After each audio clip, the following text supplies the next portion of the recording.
বাংলার কালী পুজোর ইতিহাসে এক প্রধান নাম শান্তিপুর।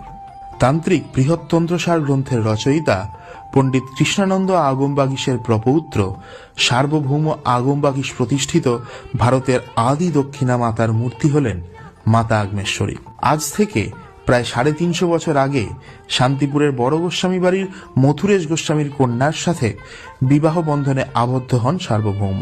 পরে শান্তিপুরেই পঞ্চমুণ্ডির আসনে বসে সাধনায় সিদ্ধি লাভ করেন এবং প্রতিষ্ঠা করেন আগমতন্ত্রের ইসমাতা আগ্নেশ্বরীর। এরপরেই পুজো চলতে থাকে তার শ্বশুরকুলের হাত ধরে। এখন মূর্তির উচ্চতা প্রায় 18 ফুট। বর্তমানে পুরোপুরি নিরামিষ ভোগে পূজিত হন মা আগ্নেশ্বরী। মায়ের মূর্তি তৈরির কাজ শুরু হয় বিজয়া দশমীর দিন এবং পুজোর দিনে মায়ের মূর্তিতে কাঁচা রং